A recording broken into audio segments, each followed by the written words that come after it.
Joining me now is Tennessee Senator Marsha Blackburn. Senator, tell me what the course of action is that you have or plan to take. Dagan, what we will do is look at it from several different committees that are standing committees here in the Senate. When you look at the suppression of information and the thwarting of Secretary Pompeo, we'll pick that up at Judiciary Committee. Then you have Commerce Committee that oversees big tech.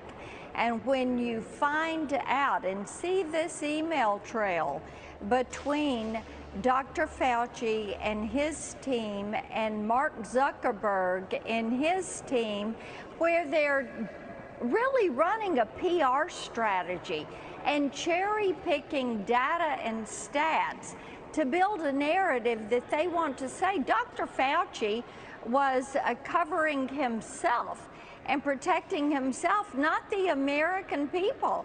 That needs to be investigated.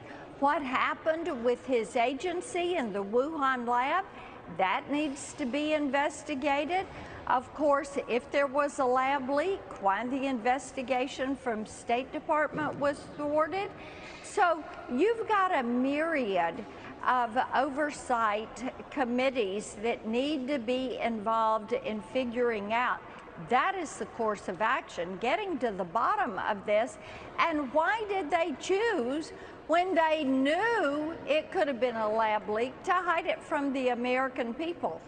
Why did they keep changing the narrative as to what you should and shouldn't do? Senator Blackburn, will Mark Zuckerberg be called to testify on this issue? Mark Zuckerberg should be called to testify on this issue. Dagan, look, 3.5 million people on the face of the earth have lost their lives because of COVID. If it turns out that they knew early on that there was the possibility of an engineered virus and a leak from that lab, and there was work to suppress this information, of course, that is something that should be delved into, and this needs to be done under oath. And, you know, think about the people that have lost their lives or livelihoods because of COVID. The children that lost a year of learning, that have been disadvantaged because that are now suffering physical and emotional problems because of this. The American people deserve to know what happened with their tax dollars as far as this research goes.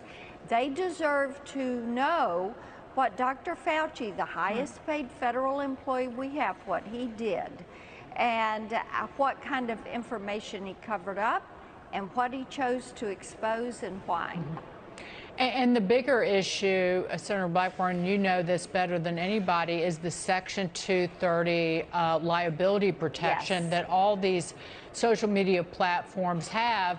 So if Facebook would just, if they're going to collude and coordinate with politicians and political figures of their liking, say people on the left and liberals, that's fine, but they just need to come out and admit it, but they won't, because again, that would jeopardize their liability protection, would it not?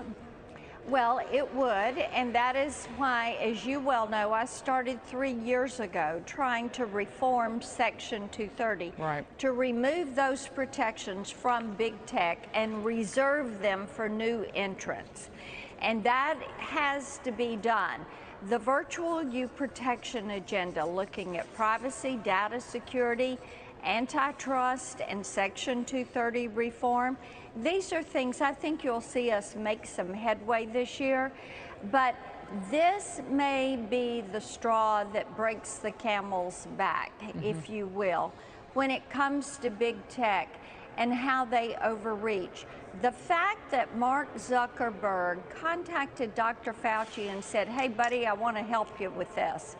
And then they start to create this narrative and run a PR campaign instead of saying to the American people, we're going to find out how this originated. We're going to force our way into that Wuhan lab because we have money in that lab. And Dagan, as you remember, Tom Cotton, Marco Rubio, me, we all got sanctioned by China. We were forbidden from going to China. We were banned. They didn't want us there. Of course not. They didn't want Mike Pompeo doing an investigation through the State Department because of what they knew people may find. And the WHO was covering for them. So coming clean for the WHO, for the Chinese Communist Party, for what you had Fauci doing with the lab, we need to know those answers. And Facebook. Senator Blackburn, great to see you. Thank you so much for your time, always.